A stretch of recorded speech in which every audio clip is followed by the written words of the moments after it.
So, since we're on your channel, do you want to start the introductions? Sure. So I'm Sarah Norris, and this is my YouTube channel. And I'm here today with my good friend Diane Hilleary. And we're here to start experimenting with what it's like to tell our stories out loud. And I have to give Diane all the credit for um, thinking this through and deciding it was time. And so we're definitely going to start by focusing more on Diane's story and giving her the spotlight. But I'm happy to have been the one to figure out the tech side of things and get us live. So we're here today on my channel. In the future, we might be on Diane's channel, but we're figuring this out as we go. Mm-hmm. I love that about us. We figure out a lot of things as we go. Very true. Um, Go ahead. I was just going to say,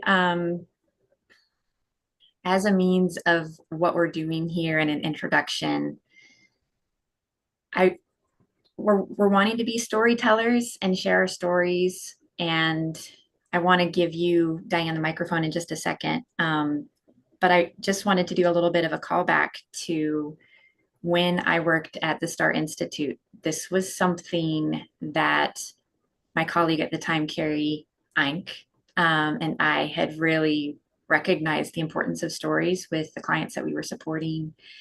And it feels like a full circle moment to be live with you. And I just want to say and send love to Carrie because I feel like this is almost like carrying the torch from that in a way.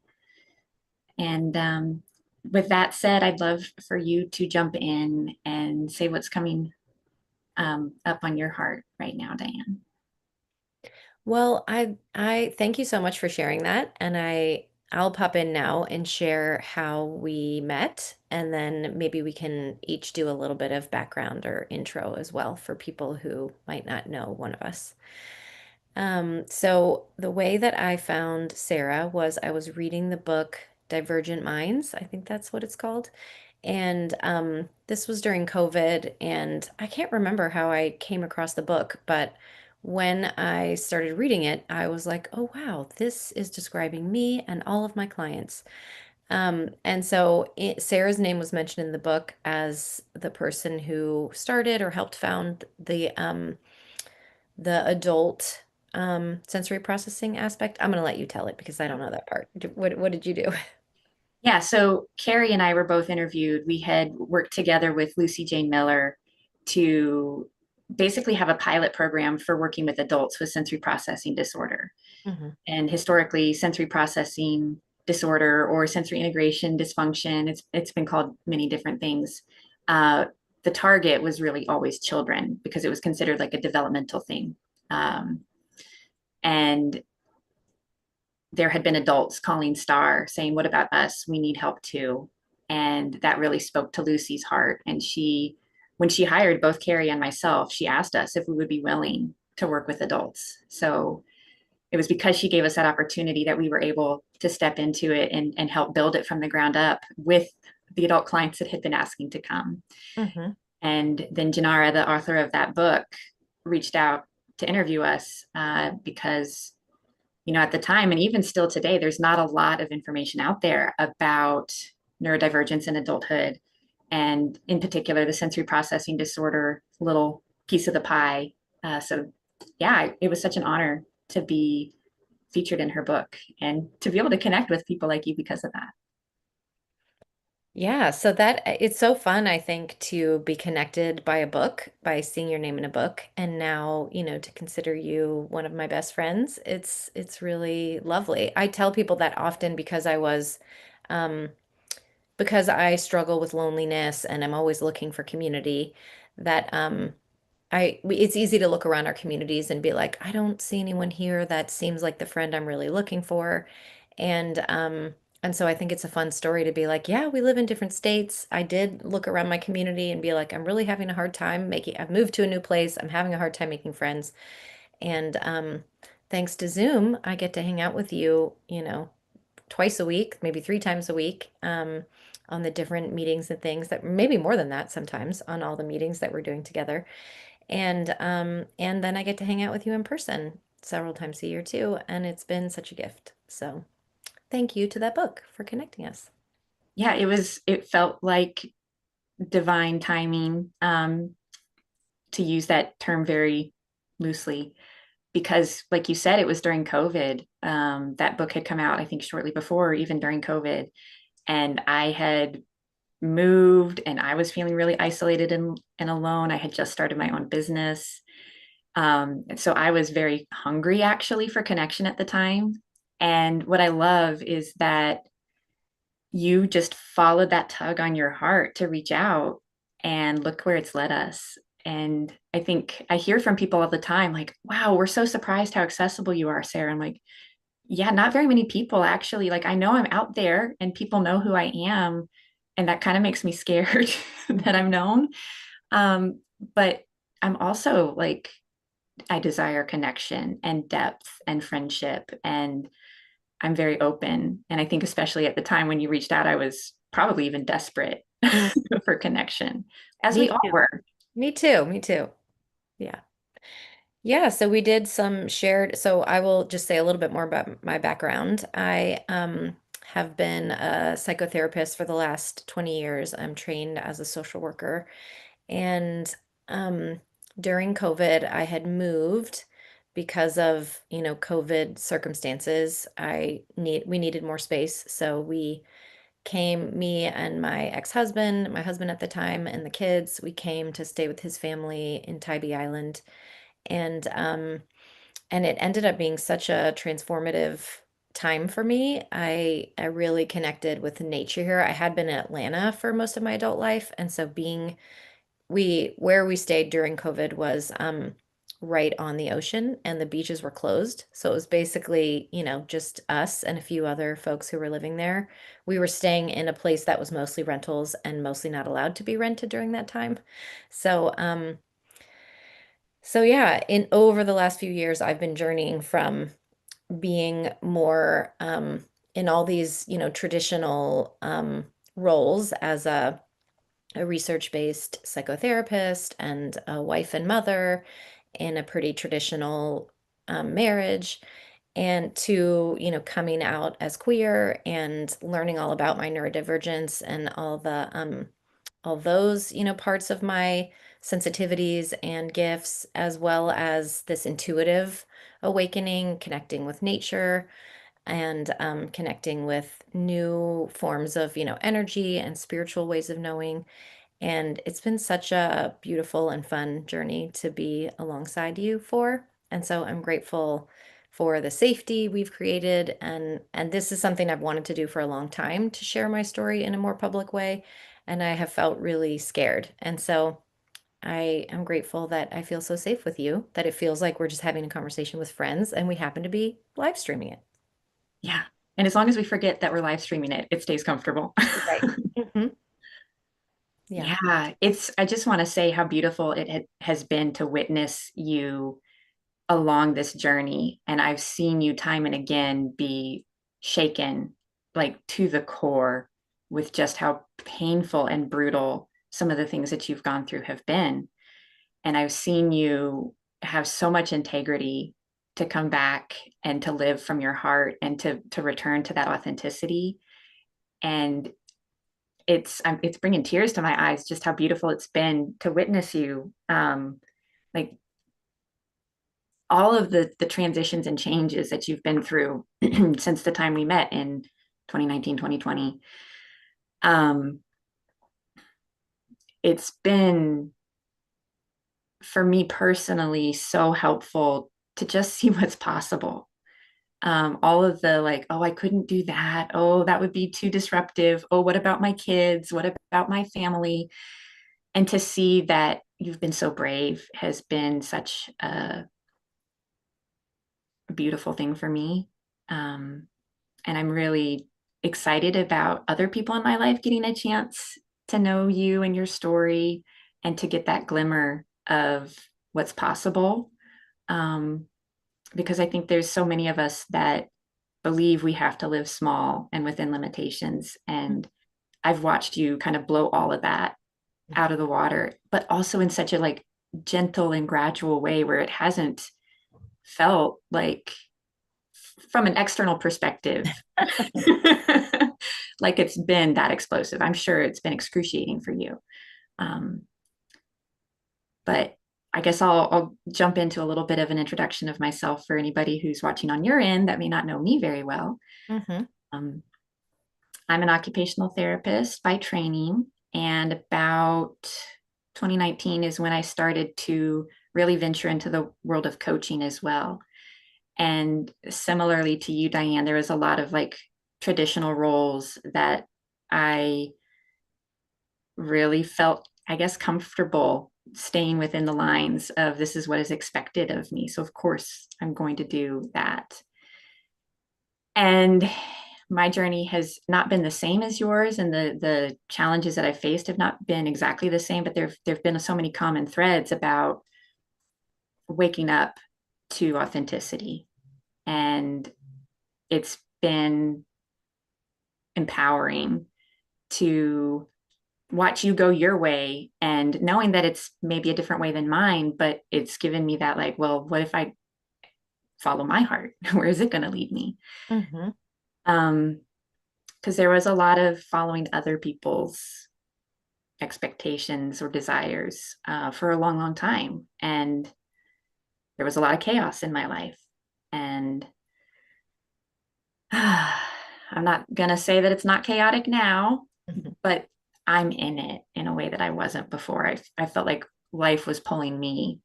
And now I feel like I've finally figured out, like, where's the helm? And I'm at least trying to hold on and steer this ship. So as far as my occupational therapy background goes, I started out working with kids. And initially, it was with all different types of disabilities. Um, but I was always really drawn to the sensory kids. And at first, I didn't know really why. It's just, I understood them. It was interesting to me. But as I became more and more awake, the more I recognized it was because I too am wired differently. And I feel like I have been given this place in life where I feel like I live between worlds, where I'm not neurotypical, but I'm not your stereotypical like autistic person or someone with sensory processing issues. But I understand because I have a mix of that. And I feel like that has been a gift because I can be a translator between worlds, and I Mm-hmm. can travel between worlds, and I can connect with people who are neurotypical, and I can connect with people who are neurodivergent. And while I myself identify as neurodivergent in multiple ways, um, I do feel like I am fortunate that even though it's come at a cost, and masking and all of that has been a part of my journey, trying to pretend that I was neurotypical, it has given me that, like, I know how to at least speak in a way that neurotypicals can get it. Mm-hmm. But that's led me to recognize, actually, over time and working with people, how much harm there has been unintentionally done by the medical community in pathologizing difference. And I Mm-hmm. know there's been a lot of societal reasons for that, and a lot of cultural reasons, and a lot of who were the educated people reasons. But as I've woken up to, like, oh, not only has the medical community caused harm, I myself have unintentionally caused harm. And that was such a, like, devastating pivot in my career to recognize, oh, behaviorism actually really harms people. And I have compassion for myself because I was just doing what I was taught. This is what was evidence based. So we'll get into all that story another time, but it has led me to where I feel like I am a much more open hearted occupational therapist. And I really love the term holistic occupational therapy. And the way my friend Meg, who's also an OT, talks about being a holistic OT is like, I care about what you care about. Mm-hmm. And there's this beauty in being an occupational therapist where we are trained to understand development in the nervous system and sensory processing and how that applies to day-to-day life. Mm-hmm. Um, but I really love just meeting people where they're at and helping them explore their stories and their journeys and supporting them in figuring out what they want to do next. So it's been an honor to weave some of that into our friendship Mm-hmm. in this weird, like we started out as kind of like, let's be professional colleagues. Mm-hmm. I want to learn from you, you want to learn from me. And then it just this friendship has evolved out of that in a really beautiful, organic way. And I'm just very, very grateful to be here with you today doing this. Yeah, me too. Yeah, I think that piece about waking up and recognizing there's aspects of our profession that were rooted in the systemic oppression that many people have experienced. And that is definitely true for me too. So a part of when I first connected with you, I was looking to explore my own sensory differences. And so I decided to go to the Star Institute and you weren't there anymore, but I went and got diagnosed with sensory processing disorder and then did a week of occupational therapy there. And what stands out to me the most from that is that everything I had these sort of shorthand ways that I described what I was calling my depression or dysthymia, like just this low grade, suffering that I'd experienced throughout most of my, teen life until now. Um, and when I would say like, oh yeah, sometimes I feel like prickly or sometimes it feels like all my scales are up and everything just is agitating me. Or sometimes I just have like I just need to get in my bed day. And she was like, everything I was using that to describe my depression, she was like, that's a sensory issue. Oh, that's a sensory challenge. And so I was like, I've basically been, misdiagnosing myself. And I have been working with many other clients who have sensory challenges and talking about their depression. And um, I was basically saying like, yeah, it's just painful to be human. It involves a lot of suffering, and let's figure out how we can cope with the suffering of being human. And that was sort of my MO, and I think that did offer a lot of compassion. And I was doing a lot of DBT at the time, and it was sort of not traditional comprehensive dialectical behavior therapy, but my own Diane version. And so I would talk about gentleness in baby steps, like I just need to be really gentle because I'm a highly sensitive person and I feel, the pain of the world a lot. And so what's one small step I can take? What's like one corner of the house I can clean up today or one small snack I can make for myself because the activities of day-to-day living tend to be really challenging for me. And I had a lot of shame about like, why can't I seem to function in the way that other people can?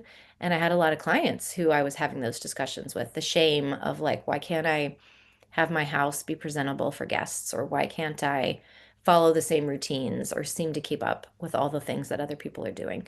And there's an element of, um, that I think you just mentioned this last night. There's an element of that, like I'm comparing my insides or my worst moments with other people's highlight reel.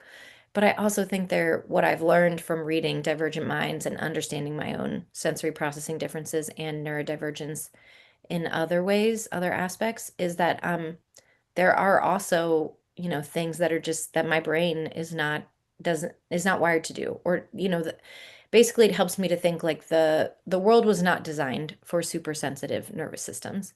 And so a lot of day-to-day things like going to the grocery store is really overwhelming for me. The lights are bright, it's loud, I have to interact with a lot of different people. I can feel the energy of everyone who's in the store, and there's tons of choices, and it's really overwhelming. And I used to growing up, it was this fun thing to do to go to the mall with friends, in the 80s and early 90s. And I would be in the mall for 30 minutes and feel like someone had like drained the life out of me. And it's a very specific feeling. And I just didn't have any understanding or language for why do I feel so miserable after being at the mall for such a short time. So armed with that information now to be like, oh, this is how my brain and body work. Then it's such a different way to live. And I think before in about 2017, I started training to be a self-compassion teacher. And so the mindful self-compassion curriculum that Kristen Neff and Chris Germer developed, that's an 8-week course. I went to Arizona for my 40th birthday and did a retreat there in their program. I did the retreat style instead of the 8-week course. And that was such a transformative thing for me to talk about, instead of this constant barrage of inner criticism, I could be treating myself in the same way I would treat a dear friend. And having some science behind that, like, the interpersonal neurobiology of if I regulate my nervous system, that's a much better way to offer calm and support to other people. And so as a therapist, it was critical to be able to have shorthand ways to be kind to myself and think, what do I need here instead of what's wrong with me here? And as a mother, it was so critical to be like, okay, somebody's having a lot of emotional distress. How do I step away and calm, bring care to my nervous system so that I can hold space for their feelings rather than like, how do I get this to stop? How do I fix it quickly? Um, and so when I had that like foundation of self-compassion on top of my DBT skills, which I know there's lots of criticisms about DBT from a neurodivergent perspective, and I do think I used some of the radical acceptance aspect of DBT to maybe accept things that didn't need to be accepted because I didn't know that I could change or I could design a life that works for my nervous system instead of just be like, well, this is how the world is and I just have to cope with it. Um, so having the like some of those skills for distraction or, bringing my emotions from a 10 down to a 3, and then layering in the compassion for, I still didn't, I had the highly sensitive person language from Elaine Aron of like and DBT talks about like there's 20%. I used to use the term 20 percenters. There's 20% of us who are just more emotionally sensitive and might be more emotionally reactive than other folks. And um, while some people have a nervous system that's like, I'm upset, and then it goes back down. Other people have a nervous system that's like, I'm upset, and it's even higher than the screen can see. Uh-huh. And it stays that way, and it stays that way, and it's much harder to come back into regulation. And the therapy world was exploding with information about, more body-based techniques. And at that time, it was like the body keeps the score and Bessel van der Kolk and heart rate variability and, all these different body-based factors, window of tolerance. But that's just, that's a lot of information to take in. And so it's been this long, slow journey to get a sense of like, what does all of that mean for me and my body and my nervous system? Um, learning from you about getting that diagnosis and then pairing with you to interact like occupational therapy with psychotherapy, um, has been so, so helpful. And most of my clients identify as neurodivergent now, and we talk so much about our sensory systems and sensory challenges. And so it's really been an inner revolution that has caused lots of lovely ripples in my life. And it's so awesome to hear you talk about it in like these broad strokes, because there is a little bit of like this story arc of you've been through it and there's been cycles of you've been through it over and over again. Mhm. And what's really cool is like each time you've been through it, you've picked up a little piece here and you've picked up a little piece there. And it sounds like it's gotten to this place where you're actually starting to experience integration of your parts and integration of all of these concepts. And what I think is really just beautiful about storytelling and narrating our process and going back and seeing where we've come from is we can recognize how when we didn't have the framing, we didn't have the information, we were telling ourselves a different story. Mhm. And we're always, I think, as humans, at least intellectual types, we're always looking for the why and the how does this make sense? And I hear from lots of people that similar to you when you went to get your assessment at STAR, the only story that made sense was something was wrong with you. Mhm. There was no other explanation. Yeah. And there's this desire for please someone fix me or put me out of my misery because it feels like Yeah. those are the only two options. Yeah. But when you got a different, basically, lens to view yourself through, and you started to understand neurodivergence and sensory processing differences, it really opened you up to, oh, number one, I'm not the only one in the world like this. But number two, like the environment and who I'm around and the activities that I'm engaged in, all of those contribute to how I feel too. Yeah. And it sounds like it's been empowering for you to be like, let me play with this instead of having that radical acceptance of like, and life is just suffering forever. Wah wah. Yeah. Yeah, I do think that's so important about stories. I feel like I had like an Eeyore archetype throughout my childhood. And that, there literally are tons of stories about I didn't smile until I was 6, the famous family story of we took me to the photographer and everyone tried so hard and we told her you weren't going to smile. Um, and and I really resonated with like the wah wah characters like Sadness and Inside Out. I've got an ornament, I've got a sadness stuffed animal.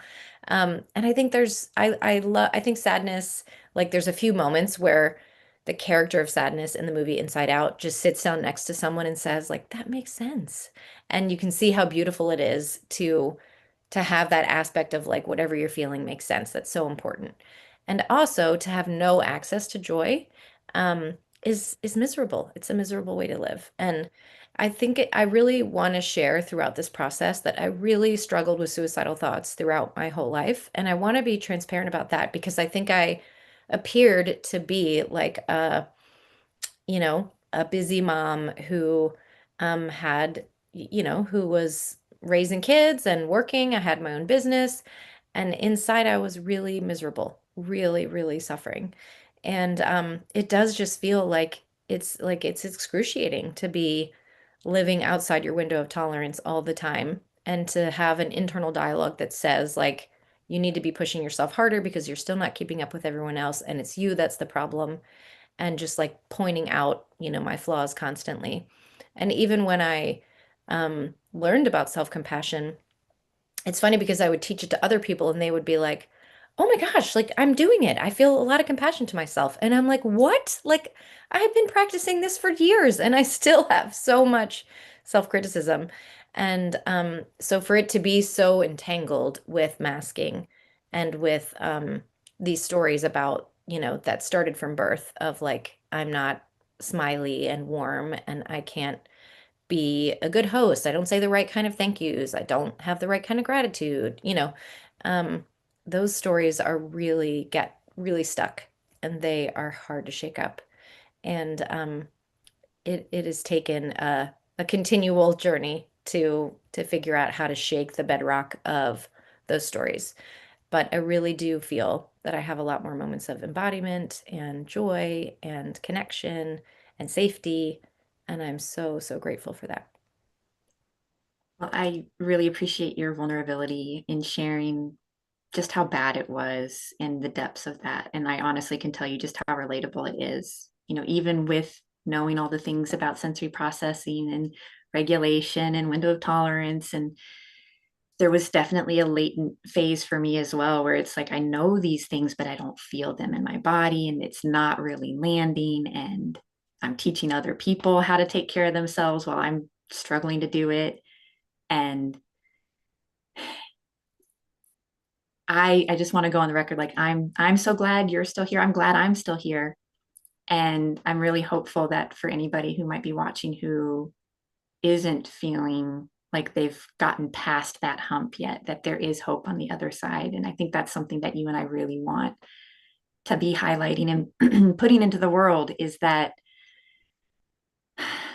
yeah, it takes a while to get to that point, especially if there were a lot of messages you picked up early on that were highly critical and you worked so hard to just be perfect, get it right, be a good girl, good boy, just Yeah. do this life right, follow Hmm. the rules. Um, and at least for the two of us, what we've discovered is that's actually not the path. We've Yeah. had to figure out how to go off path Hmm. and reclaim ourselves. And what a process that's been. Yeah. Yeah. Yeah, well, I know it's probably about time for us to be bringing it to a close, but I want to circle back to the um the piece about harm, recognizing, I do think we only know what we know and we learn as we go. And but I think that is I started that point and then because when I talk it just goes in all different directions, I forgot to finish it. Um but I think I mentioned like I was telling my clients the story that just learning how to cope with the misery of being human is the best we can do. And also working in eating disorder facilities for part of my career. Um, so many folks with eating disorders are neurodivergent and have sensory differences, and they have been really harmed the by the treatment centers and the way it was done. And I see that changing now. I hear a lot of talk from those treatment centers about neurodivergence and sensory differences. And I'm not in that world as much, so I don't know the specifics of it. But I do know that I really think even the basics of thinking that I know the right answers for someone else is is dangerous. And so I have shifted my work a lot to focusing on how can I support people to find the answers inside of themselves. Mm. And that may mean sometimes sharing what's worked for me. And usually people who have a similar nervous system to mine are the people who are drawn to work with me, and people who don't, don't resonate and don't continue or don't, schedule in the first place. Um, but I think that's just so important, what you were saying about like I knew all the things, but I couldn't do them in my body yet. I realized that a lot of times if I was sharing with someone like, well, this is the right way to set a boundary, or this is the right way to speak assertively rather than passive aggressively, if they have parts that don't feel safe to do those things that I'm suggesting, then they're not going to do it. And Mm. sometimes it's really painful to know the things and to not be able to do it. And that just contributes to ongoing shame. And so a part of what I've loved about our friendship is that I feel like I've been able to show you parts that I felt really ashamed of. Like sometimes I have really dangerous urges to harm myself, or sometimes um I like can't, I feel so overwhelmed that I can't even move from where I am in that moment. And I might know all the suggestions for what I would tell somebody else to do, but that doesn't mean that my parts, like I have had some really young parts that still needed some companioning to feel safe enough to do the things that my brain knows would be feel in alignment or that I want to do. And really slowing everything down and giving myself the time to rest and to listen and to learn what my body's telling me and to connect with my parts and to sort of welcome them all in. And um, I hope that, we can keep talking about all the aspects of this because I right now can feel all the little firing like, and this and this and this. But I'm going to bring it all in, bring it all in. The point I was trying to make is that I really want in my work going forward to give the message that I believe that like my parts and my body know the way. And figuring out how to listen has been really challenging for me, but that's what I want to help other people to do. I no longer want to be in the like this is the right way to do it or this is the advice giving business. I want to be like let's listen inside of you and see what answers are there. That's so beautiful. And it's very similar to the conviction that I have around meeting people where they're at and really tuning into their lived experience rather than coming from this expert position of let me diagnose and then prescribe this is how you're going to Yeah. manage this or get better, Yeah. and to have this like no, let's discover together what is your next step. And I think Mhm. that really honors where people are at in their process, and it does help you avoid pushing them into shame or overwhelm if they're not ready. Yeah. And there are people that just need sadness to come sit next to them and say, Yeah. this makes so much sense why this is so hard for you. Yeah. And to be with them in that moment, like that is therapeutic. That is at times what's very much needed. Yeah.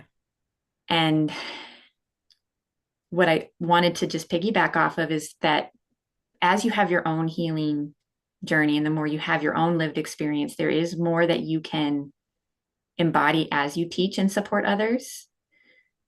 And there are times where you can recognize people that are not at the same stage in their journeys as you are. And I think it takes such a compassionate provider to be able to see the possibility of like, this could be better for you. I have hope for you. Um, and I've even had other people talk to me about how when they're working with clients, it's very, very hard for them to say and just stay with where they're at because they might have this frustration like, well, if you would just change this one thing, if you could shift your mindset right here, things would Yeah. be so much easier or better for you. But there's this beauty in just meeting people where they're at. And I think that is if there was one takeaway that I could give to like maybe younger therapists or other medical providers would be, just listen. Take time and listen because what people really need more than anything else is to be heard and to be seen and to Yeah. feel safe to share like where they're really at, what they truly need. Yeah, and I hope that's what can grow out of these conversations is creating that community at the we have a meditation group that we both participate in called Tune Into You, which is a space to really do some of that inner listening.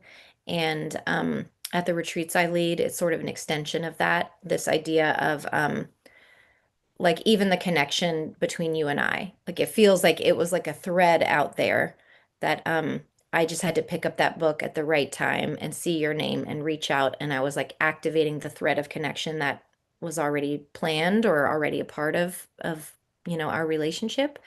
And so I've got my red thread bracelet on and I love that idea of that there's red threads of connection, just like the root network of a forest, the mycelial network that connect us to one another. And we really, really need that community of like-hearted people to see us and hold space for us. And over the past, I mean, it's hard to pinpoint a time of when this started, but let's go with 2020. Um, so that would be 5 years. There have been so many women who have been a part of my Red Thread network on this journey I've had to wake myself up and shake up the bedrock of those old harmful beliefs I had about myself. And so I'm excited to see, who else joins our Red Thread network and who else is drawn to our stories about our healing journey. And I hope we can create a network that, stretches far and wide to folks who need a thread to hang on to, because I think we're in times where our bedrock is shaking, for so many of us. And when things feel chaotic, we do have that question of like, who's going to hold me through this? How, I feel alone and scared and unsure. And so that's a part of my vision for our conversations is to strengthen that weaving, that co-weaving we can do with like-hearted people that can hold us all. Which is such a beautiful and shared dream that I've really been recognizing how much connection and community is so key. And I think there's this beauty in healing together where I'm not doing it for you and you're not doing it for me. We're doing it for ourselves, but we're doing it together. Hmm. And that interweaving of our threads, it's so helpful to have a companion, to have a network, to have other people who may have resources to share with you, like that mycelial network Hmm. in just that moment when you need it the most. And I love this idea of, yeah, we're putting our feelers out there right now to say, who wants to come join us? Who wants to share their stories too? And not necessarily on YouTube Live. We're not going to make you do that anytime soon, but yeah, who is interested in who is feeling like that thread of connection with our stories and our journeys? Because we would just love to continue to weave that network with more people. Hmm. Thank you so much for doing this with me. I'm so grateful. Yeah, I'm glad we figured it out, and I'm really looking forward to continuing these conversations Yeah. and I think our plan is to do this as many Fridays as we can. Hmm. We both have busy lives, but when we can do it, we want to keep doing this. Yeah. So hopefully we'll see you sometime soon on another live. Yeah. Sounds good.